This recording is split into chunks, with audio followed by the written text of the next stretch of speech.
Join me in painting this vintage demijohn bottle using watercolor. There is no sketch needed for this painting. If you can draw a straight line, you can paint this effortlessly. It's a relaxed, enjoyable process and you will end up with a beautiful result.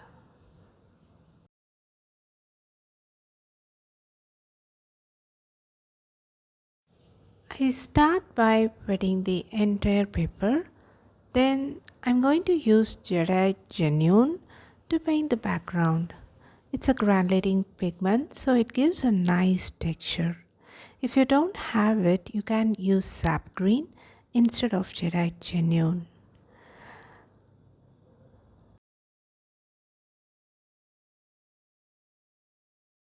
I apply Jedi Genuine in a very light value and then I elevate the board so the excess pigment can flow downwards and then I wipe it using a wastecloth.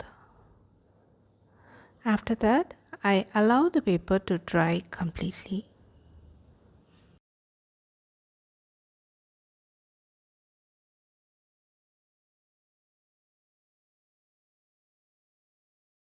Next, I'm picking up a very light value of ultramarine, that is, I'm adding more water to the pigment.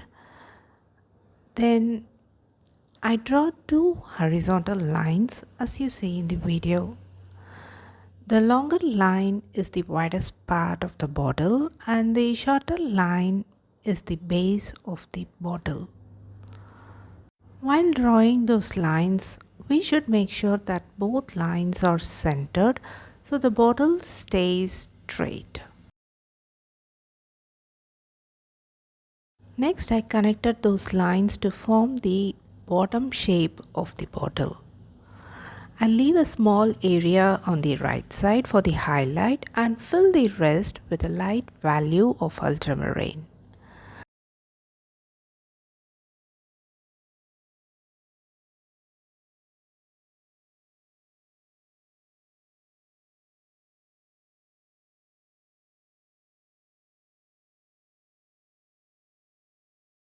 Next, I switch to a medium value of ultramarine and paint this bottom shape of the bottle, leaving the highlight and slightly larger area on the left side.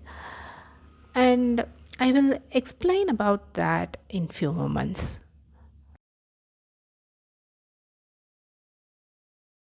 Next, I use a darker value of ultramarine to paint the bottom part of the demijohn bottle, that is this entire shape. And on the left side, that is the area which we left untouched, is filled with light value of ultramarine. I will explain the reason for this now. That is, the light hits on one side and forms the highlight. And this light passes through the glass and it creates a softer light area on the opposite side.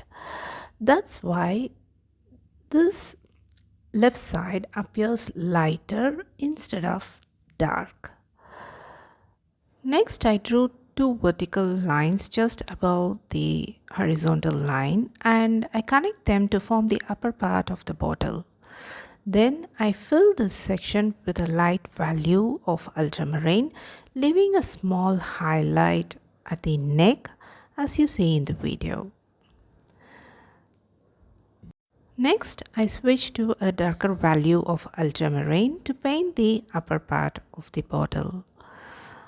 For the darker shadows, I mix ultramarine with a small amount of burnt umber and use it to paint the bottom part of the bottle. Next, I use a darker value of ultramarine to paint just above that base part of the bottle.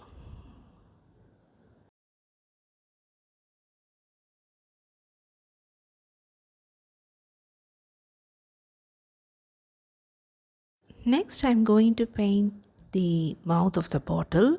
I leave a small space for the rope wrapping around the neck Then you can see I'm placing two small curved strokes on each side facing each other and connect them with a slightly curved line.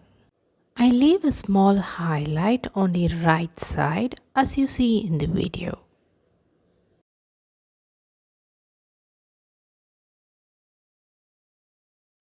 Now I'm lifting some pigment on the right side of the demijohn bottle to show the rounded form.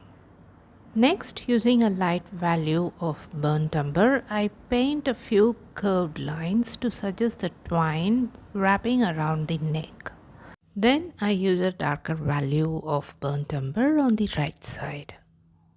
Next, we have to add the cast shadow of the bottle. For this, I use a mix of ultramarine with a small amount of burnt umber. I start with a mid-tone and then I soften it using a clean damp brush.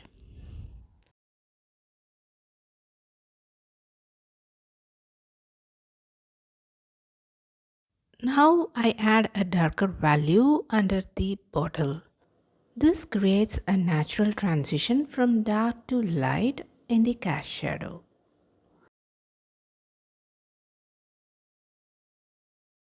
I hope you found this video helpful and enjoyed the painting process. See you in the next video. Until then, take care and bye bye from Prema.